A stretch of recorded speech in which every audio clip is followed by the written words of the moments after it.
चाहे प्राण चले जाए, चाहे जितना कष्ट दिया जाए, हम अपनी निष्ठा से ना हटें। प्रकृति जनित कष्ट, विकार जनित कष्ट, मन जनित कष्ट, दैवी आपदा जनित कष्ट, बहुत प्रकार के कष्ट हैं। जो धर्म को कष्ट सहकर धारण करता है वही वास्तविक धर्मात्मा है। इसीलिए धर्मात्माओं के बहुत टोलियां नहीं होती हैं। कोई विरला जो प्राण समर्पित किए हुए हर कष्ट को सहता हुआ धर्म का पालन करता है, वही महापुरुष होता है। वही निष्ठावान जगत मंगल करने की सामर्थ्य रखता है। सच्ची मानिए, महापुरुषों ने अपार कष्ट सहा है। जब उनके पावन चरित्रों को पढ़ो तो अपनी भक्ति का जो भाव है वो बहुत ही लघु और सारहीन लगता है कि हमारे में कहाँ भजन है, वो कहाँ है वो निष्ठा हमारे अंदर।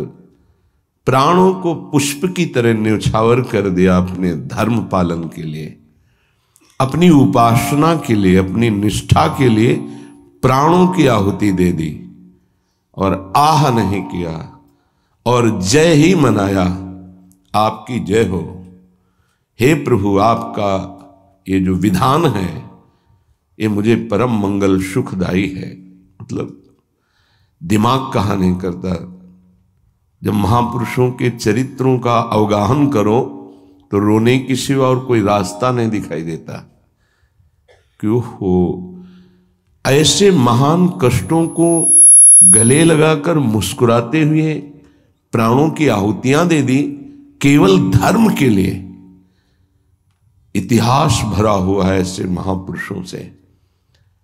हम उपासना के मार्ग में चलते हैं, थोड़ा भी कष्ट नहीं सह सकते।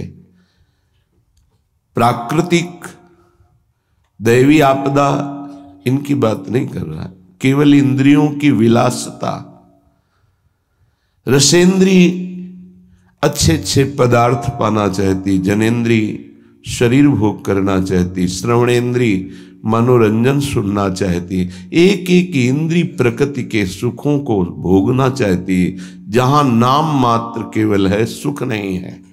लाख प्रवचन करे, लाख प्रवचन सुने, इंद्रियां और मन अपनी ही दशा में रहती। सोचो उन महापुरुषों को जिन्होंने, ये तो बहुत छोटी बात है सहना, भीषण यातनाएं दी गई उनके शरीर में कि आप अपने धर्म को छोड़ दीजिए। यातनाओं को हंसते हुए स्वीकार कर लिया। चित्त व्यथित हो जाता है कि प्रभु आपका विधान केवल महापुरुष ही सह सकते हैं, वही समझ सकते हैं। नहीं तो प्रश्नवाचक चिन्ह खड़ा हो जाएगा, आप कहाँ थे जब ऐसा हो रहा था, तो आप कहाँ थे। आपका व्रत है करो सदा तिन कै रखवारी, महिमा सुनी है सीम की चाप सके को ताशु, बड़ रखवार रमापति। फिर ऐसा, पर वो प्रश्नवाचक चिन्ह शरणागति अधूरी कच्ची होने के कारण होती है। उन महापुरुषों का अपना अस्तित्व ही नहीं रह जाता है, केवल स्वयं भगवान ही बैठे होते हैं। तब ये स्थिति, उपासक सुख दुख को ना देखे, इष्ट देव को देखे, अनुकूलता प्रतिकूलता को न देखे, अपने धर्म को देखे, अपनी उपासना को देखे, तभी वो आगे बढ़ सकता है। सच्ची कहते हैं, हृदय रो पड़ता है इन महापुरुषों की निष्ठाएं देख करके कि वाह कैसी धर्म निष्ठा है। देह प्राण ते प्रिय कछु नहीं, किसी का भी हो, देह और प्राण बहुत प्रिय है। लेकिन इन महापुरुषों ने, गुरुजनों ने देह प्राण की किंचन मात्र परवाह नहीं की। धर्म के लिए हम छोटी सी वस्तु भोजन, छोटे से इंद्रियों के भोगों के लिए अपने धर्म का त्याग कर देते हैं। और महापुरुषों ने अपने प्राणों का त्याग कर दिया, लेकिन धर्म नहीं त्यागा। ये जब तक निष्ठा नहीं आती तब तक हम अपने आराध्य देव के प्रताप, महिमा और उनके प्यार को नहीं समझ सकते।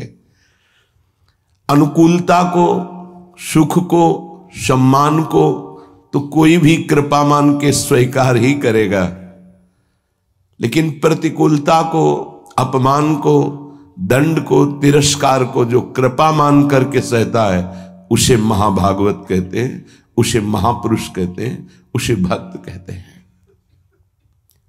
क्योंकि ऐसे महापुरुषों के हृदय में स्वयं सच्चिदानंद भगवान विराजमान रहते हैं।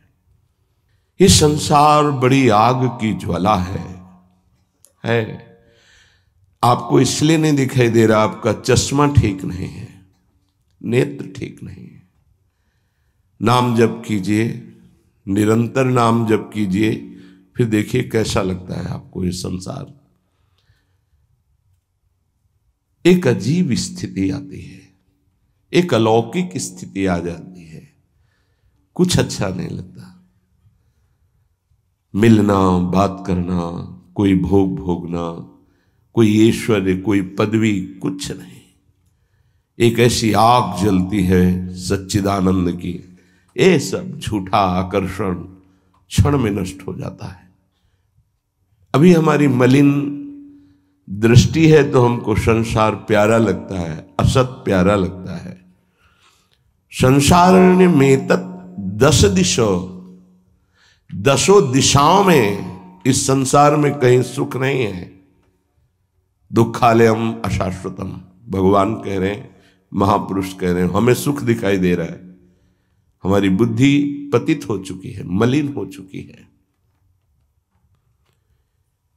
ये दावानल संसार, जंगल में जो आग लगती है उसे दावानल कहते हैं। ये भड़क रही है, मैं भी उसकी लपेटों में आ रहा हूं। श्रीपाद कह रहे हैं, क्या कर सकता हूं, असमर्थ हूं। ये हृदय की बात है।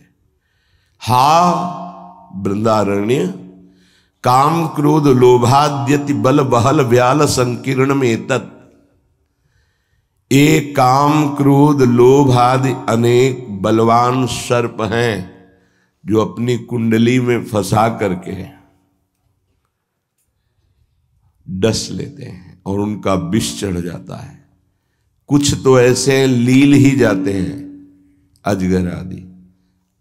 तो लील जाने का मतलब पूरा जीवन निकल गया काम चेष्टा करते हुए, समझ ही नहीं पाए। पूरा जीवन निकल गया लोभ धन की प्राप्ति के लिए, समझ ही नहीं पाए। सुखी वही है जिसने भगवान नाम का निरंतर स्मरण प्रारंभ कर दिया। वो सुखी, वो बेचारा। तुम्हें लगता है वो सुखी, बेचारा है। थोड़ी देर अगर उसके मन में अपने मन को मिला के देखो तो पता चलेगा उसका मन कितना जल रहा है, कितना दुखी है, कितना वासनाओं से गंदा हो चुका है। और शरीर छूटेगा तो बैंक बैलेंस यही रहेगा, वो गंदगी ढो के अगले जन्म में भोगेगा जाके। माने ये असमर्थता का सूचक है। वृंदारण्य किम कुर्मः, मैं क्या करूं, कुत्र यामो, कहां जाऊं, आपकी शरण ले लिया हूं। ये काम क्रोध लोभ आदि ये हिंसक पशुओं की तरह हम पर टूट पड़े हैं। या ब्याल, वहल ब्याल संकीर्ण में तत्, इन्होंने हमें फंसा लिया है। देखो महापुरुष ये निर्विकार हैं, ये हमारी स्थिति को भांप कर बोल रहे हैं ऐसा। ये काम क्रोध लोभ आदि ये ब्याल सर्प की तरह मुझे अपने में बांध लिया है। जब सर्प बांधता है तो प्रतिपल वो अपने पाश से कसता जाता है, उसकी हड्डियां चूर चूर होती जाती है, फिर वो उसे निगल जाता है। ऐसे ही काम क्रोध लोभ मोह मद मत्सर ये ब्याल की भांति हमको फंसा चुके हैं। हम असमर्थ हो चुके हैं और हमको डस लिया है, इसलिए जहर चढ़ गया है, मेरे को कोई झुका नहीं सकता, मैं धनी हूं, ऐसे न जाने कितने जहर की तरंगें उठ रही हैं। कहां जाऊं, क्या करूं? हे हरि, हे हरि, हे वृंदावन धाम, आपके सिवा मुझे कोई शरण में स्वीकार नहीं कर सकता। पक्का कोई स्वीकार नहीं, सब स्वार्थ के वशीभूत है, सब असमर्थ हैं। कौन मेरी रक्षा कर सकता है? क्योंकि अगर किसी को पुकारूं कि मेरी काम से रक्षा कर दो तो खुद काम से पीड़ित है। किसी को कहो कि मुझे क्रोध और मद से हटा दो, बचा लो, तो इस संसार में कोई नहीं बचा सकता। दो ही हैं बचाने वाले, हरि या हरि के प्रेमी जन, दूसरा कोई नहीं। तुम तुम्हार सेवक असुरारी, स्वार्थ रहित जग जुग उपकारी। जुग माने दो। स्वार्थ रहित अगर कोई उपकार कर सकता है, मुझे बचा सकता है, तो भगवत प्रेमी महात्मा या स्वयं श्री भगवान। इसलिए हा हरि, हा हरि, यामो हरि हरि शरणम स्वस्य पश्यामि नान्यत्। मैं देख रहा हूं कि मुझे कोई स्वीकार नहीं कर सकता। अच्छे सद्गुण और स्वार्थ की पूर्ति होती हो तो सब हाथ मिला लेंगे, लेकिन जब दुर्गुण अपने ऊपर शासन कर रहा हो और किसी की स्वार्थ की पूर्ति हमसे न हो तो हमसे कोई बात नहीं करेगा, कोई नहीं बात करेगा। किसी से हम बात करना चाहें तो वो घृणा और त्याज्य भाव से देखेगा, है गंदा आदमी, क्या है इसके पास। लेकिन ऐसे को भी अगर कोई गले लगाता है तो दो, एक भगवत प्रेमी महात्मा और एक भगवान, दूसरा कोई नहीं। भगवत प्रेमी महात्मा और भगवान कहने को दो हैं, वो एक ही हैं। या तो हित तो कीजे कमल नयन सो, जा हित आगे सब हित लागे फीको, कह हित कीजे साधु संगति दो, जो कलमश जाए सब जी को। दो की ही बात स्वामी हरिदास जी महाराज ने भी की है। या तो कमल नयन बांके बिहारी से अपनापन कर लो, हित कर लो, प्रीति कर लो, वो स्वीकार कर लेंगे, आप कैसे भी हो वो गले लगा लेंगे। और या साधु संगति सो, वो भगवान और भगवान के जनों में अभेद है, तस्मित् तज्जने भेदा भावात्, वो वही हो जाता है उनके चिंतन के प्रभाव से। तो जैसा स्वामी का स्वभाव वैसा सेवक का स्वभाव, जैसा स्वामी का प्रभाव वैसा सेवक का प्रभाव हो जाता है। हरि और हरि प्रेमी संत जन, ये दो ही हैं जो शरण में स्वीकार करके महापापी को भी परम पद में आरूढ़ कर देते हैं। इसलिए हे वृंदावन धाम, आपसे प्रार्थना करता हूं, आप मुझे स्वीकार कर लीजिए और भगवत प्रेमी महात्माओं का संग दीजिए। धन्य है वो, प्रशंसनीय है जिन्होंने आपकी कृपा प्राप्त कर ली है।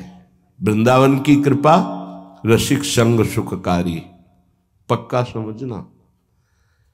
श्रीधाम वृंदावन श्री लाडली जी की कृपा से आना होता है और धाम की कृपा से भगवत प्रेमी महात्मा का संग मिलता है। ये धाम के शरणागत जितने प्रेमी जन हैं, धाम कृपा न करे तो पास से निकल जाएंगे, आप जान भी नहीं पाओगे। जब धाम कृपा करता है तो प्रकाशित कर देता है, जिसका कल्याण करवाना होता है उसके सामने उसका वैभव, उसका प्रभाव, जिससे उसकी श्रद्धा और विश्वास दृढ़ होकर उनके चरणों में समर्पित हो जाए। जब किसी महापुरुष का आश्रय दृढ़ हो जाता है तो फिर एक काम क्रोध लोभ मोह मद मत्सर थर्राने लगते हैं, इनकी सामर्थ्य नहीं होती। ये भगवत शरणागत पर तो परीक्षार्थ प्रभाव दिखा सकते हैं, लेकिन भगवत प्रेमी महात्मा की शरणागति जिसने स्वीकार की, वहां परीक्षा भी नहीं, क्योंकि उनकी दृष्टि रहती है। हम तभी परास्त होते हैं जब उनकी अवहेलना कर देते हैं। महापुरुषों की अवहेलना ही काम क्रोध लोभ आदि को आक्रमण करने का अवसर देती है।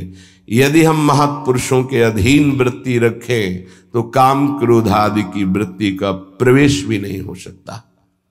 बड़ी सामर्थ्य है भगवत प्रेमी महात्माओं के सानिध्य में, सच्ची बात मानना।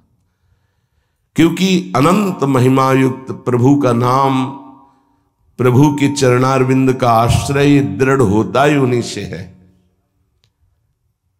भजन न होई संग बिनु भजन बिना नहीं प्रेम। ये जो प्रेम मूल यह नाम है, प्रेमी रसिक जपत यह नाम, प्रेम मगन निज बन विश्राम, श्री हरिवंश जहां रहे। ये प्रेम का मूल नाम मिलता ही प्रेमी महाभागवतों से है और उसका प्रभाव प्रेमी बना ही देता है, निर्विकार बना ही देता है। भला मृत्यु दंड जैसा सामने भय उपस्थित हो और फिर कोई नाम कीर्तन कर रहा हो।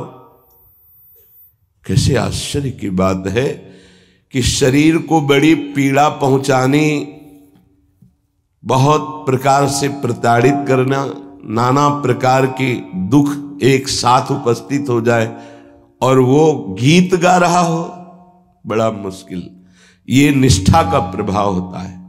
नाम जिसके हृदय में गुरुदेव प्रदत्त नाम प्रकाश कर दिया। कल से शाम टाइम से बहुत हृदय व्यथित हुआ जब महापुरुषों के चरित्रों को अवगाहन हुआ, तो बार बार केवल रोना ही आ रहा था कि आप जैसी निष्ठाएं अगर किनका मिल जाए तो जीवन धन्य हो जाए। कल गुरुदेव तेग बहादुर सिंह जी महाराज का पावन चरित्र एकदम भाव में आया, पढ़ रहे थे।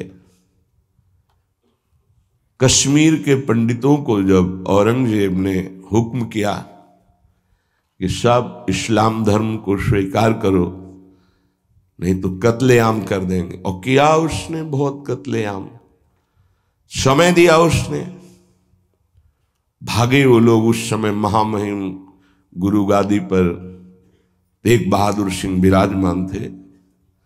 उनकी चरण शरण में आए और कहा आप ही हमारे रक्षक हो, आप ही हमारी रक्षा कर सकते हो। उन्होंने कहा जाओ और बादशाह से कह दो। पूरा चरित्र तो बड़ा है कि अगर तेग बहादुर सिंह को इस्लाम स्वीकार करवा दो तो हम बिना किसी शर्त के सब कश्मीरी पंडित आपकी आज्ञा का पालन करेंगे। एक को परास्त कर दो तो हम सब परास्त ही हम स्वीकार कर लेंगे। फौरन उसने बहुत ही अन्य धर्मों की तरफ उसका नकारात्मक भाव था।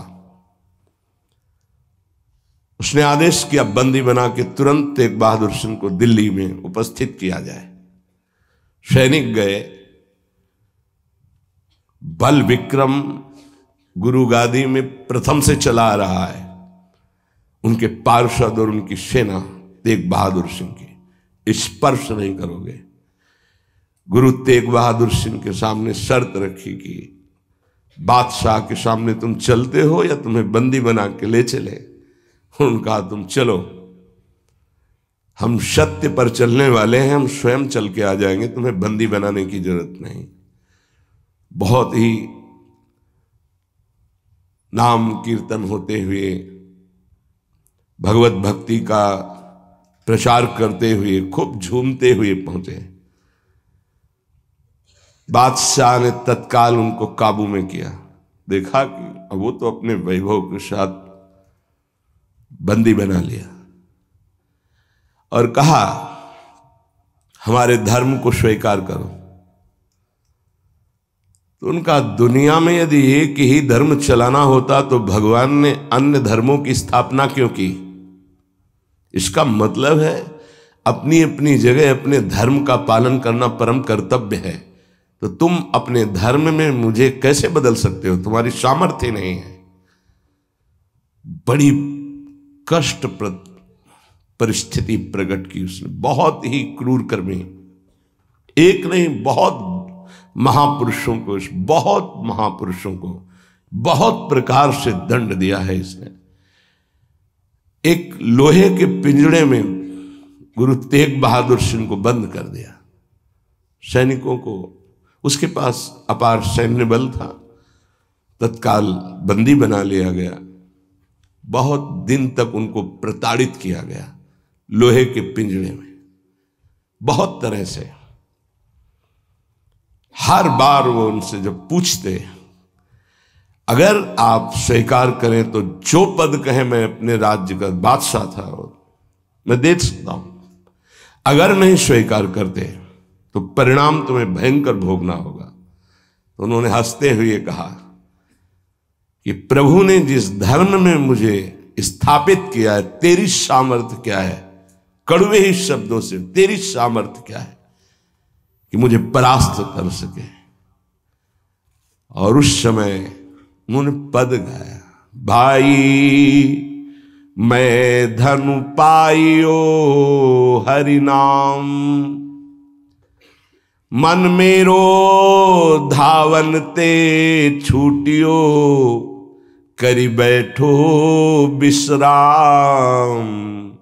भाई मैं धनु पाइयो हरि नाम, माया ममता तन ते भागी, उपज्यो निर्मल ज्ञान। लोभ मोह यही परसि न साके, गही भगति भगवान।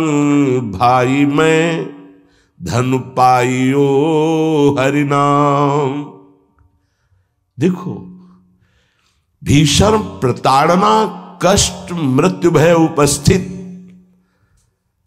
और वो गा रहे कि भाई मैंने हरिनाम रूपी परम धन पाया है। मन मेरो धावन्ते छूटियो, अब मेरा मन कहीं भाग कर नहीं जाता, दौड़ भाग खत्म हो चुकी है। करी बैठो विश्राम, अब तो नाम में विश्राम पा गया है। इस तन को पीड़ा पहुंचाई जा सकती, पर मेरा अब इस तन से कोई संबंध नहीं है, क्योंकि माया भाग गई है नाम के प्रभाव से, तन से कोई ममता नहीं रह गई। उपजियो निर्मल ज्ञान, इसी नाम के प्रभाव से निर्मल ज्ञान का प्रादुर्भाव हुआ है। लोभ मोह यही परसि न साके, गही भगति भगवान। कोई भी तुम प्रलोभन दो, हम मेरे मन को नहीं लुभायमान कर सकता, और कोई भी भय दो तो अब मेरे शरीर का मोह नहीं, क्योंकि मेरे हृदय में भगवान की भक्ति जागृत हो गई है। जन्म जन्म का संसार चूका, रतन नाम जब पाइया। तृष्णा सकल विनाशी, मनते निज सुख माहि समाइया। जन्म जन्म हो गए भटकते हुए, अब कोई संशय नहीं रहा। मुझे नाम रूपी रतन मिल गया, सब संशय खत्म हो चुके हैं। जीने की भी तृष्णा खत्म हो चुकी है, सकल वासना नष्ट हो चुकी है। मेरा मन निज सुख में समा गया है। जाको होत दयालु कृपा निधि, सो गोविंद गुण गावे। कहु नानक इह विधि को संपे, को गुरुमुखी पावे। कह रहे, जिस पर भगवान दयालु होता है, कृपा निधि होता है, वही भगवान के नाम गुण को गा पाता है। नानक साहब कहते हैं, अब कोई संशय नहीं, कोई इच्छा नहीं, क्योंकि गुरु को समर्पित हो गया और गुरु मुख से नाम पा गया। ये बहुत बड़ी उपलब्धि है। अब इसका परिवर्तन नहीं हो सकता, कोई संशय नहीं रहा, कोई मोह ममता नहीं रही। हमारे हृदय में नाम विराजमान है। मेरा मन सुख सिंधु में समा गया है। हरि के नाम बिना दुख पावे, भगति बिना सहसा नहीं चूके, गुरु यह भेद बतावे, हरि के नाम बिना दुख पावे। अगर गुरुदेव का आश्रय नहीं हुआ, गुरु मुख से नाम नहीं मिला, तो हृदय में भक्ति नहीं आएगी। भक्ति नहीं आई तो जीवन व्यर्थ चला जाएगा। जिसकी जिह्वा पे नाम नहीं है उसी को दुख व्यापता है, जिसकी जिह्वा पे नाम है उसको कभी दुख स्पर्श कर ही नहीं सकता। कहा भय तीर्थ व्रत किए, नाम शरण नहीं आवे, जोग यज्ञ निफल तिहि मानो, जो प्रभु जस बिसरावे। क्या हुआ? आपने तीर्थ कर लिया, तपस्या कर लिया, दान कर लिया, लेकिन तुम नाम की शरण में नहीं हुए, नाम नहीं जप किया, भगवान के यश नहीं गाए, तो जोग यज्ञ तीर्थ याटन सब बेकार हो गया। मान मोह दोनों को परिहरी, गोविंद के गुण गावे, कहु नानक विधि को प्राणी, जीवन मुकुट कहावे। जो निरंतर नाम जप करता है, भगवान का यश गाता है, नानक साहब कहते हैं वो जीवन मुक्त महापुरुष होता है। ये भारी दुख की परिस्थिति में आनंद मगन होकर, तिहि नर जन्म अकारत खोया, इहि राखो मन माही, तीरथ करत बिरत पुनि राखे, नहीं मनुआ बस जाए। अगर नाम जप नहीं चल रहा, गुरु शरण में नहीं, तो और सब करके देख लो, मन को वश में नहीं कर सकते हो। निफल धर्म ताहि तुम मानो, साच कहत मैं या को, तीरथ करे बिरत पुनि राखे, नहीं मनुआ बस जाको। मान लो मेरी बात, तुम्हारा तीर्थ, तुम्हारा वैराग्य, तुम्हारा सब धर्म कर्म व्यर्थ माना जाएगा यदि गुरु कृपा नहीं हुई, तो तुम्हारा मन वश में नहीं होगा, मन नाम में नहीं लगेगा। जैसे पाहन जल मही राखी, भेदे नहीं ती पानी, तैसे ही तुम ताहि पिछानो, भगतहीन जो प्राणी। जो गुरु की शरण में नहीं आया उसका हृदय पत्थर जैसा कठोर होता है, चाहे जितना पानी डालो पसीजेगा नहीं, वो द्रवित नहीं होगा पत्थर। ऐसे ही अगर गुरु की शरण में नहीं आया तो हृदय उसका मलिन बना रहता है। जिसके हृदय में भक्ति नहीं जागृत हुई गुरु चरणों की, वो व्यर्थ जीवन है, मृत जीवन है। कलि में मुकुति नाम ते पावत, गुरु ही भेद बतावे, कहु नानक सोई नर गुरुआ, जो प्रभु के गुण गावे। वही गुरु का है जो प्रभु का नाम और प्रभु का जस निरंतर गाता रहता है। बड़ा उनके ऊपर जुल्म किया, भारी पीड़ा पहुंचाई गुरु तेग बहादुर सिंह के ऊपर। उन्होंने कहा कि मैं अपना धर्म कभी नहीं छोड़ सकता, जितना चाहे तू पीड़ा दे दे, और डर उस परमात्मा से, जुल्म मत कर। लेकिन वो तो क्रूर कर्मी, वो गुस्से से लाल हो गया, बहुत तरह से पुनः पीड़ा पहुंचाई। इसमें तो सारांश में बता, बहुत पीड़ा पहुंचाई, बहुत डराया, लेकिन वो पर्वत के समान अटल रहे। बस जो जीवन में है वो भगवान का नाम और भगवान का गुण है। लोहे के पिंजड़े में बहुत दिन तक बंद रखा, प्रताड़ना दी, कुछ भी खान पान नहीं। जब देख लिया हार गया कि किसी भी तरह टूटने वाले नहीं, तो संवत 1732 विक्रम का दिन था, मार्गशीर्ष महीना। उनको पिंजड़े से निकलवाया और कहा तुम्हारी इच्छा क्या है अंतिम।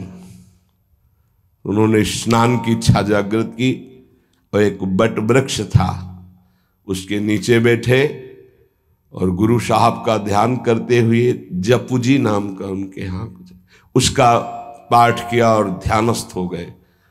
उसी समय सैयद आदम शाह नाम के उन्हीं के पार्षद ने, जो औरंगजेब था, गर्दन उतार दी। इन महापुरुषों ने या और भी धर्मावलंबी महापुरुषों ने बहुत कष्ट सहे।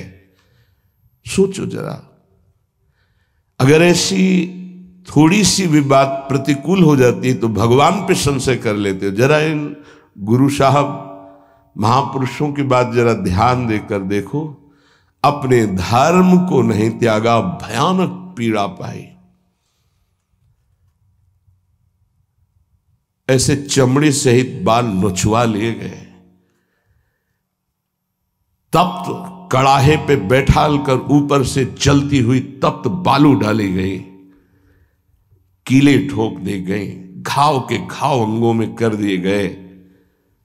कभी आह नहीं, अपने धर्म से नहीं टूटे। बीच से आला चौराहे पर खड़े होकर के चलवा दिया गया, आला चलवा दिया, आराम आराम से, थोड़ा थोड़ा ऐसे रोक रोक करके, लेकिन शब्द है राम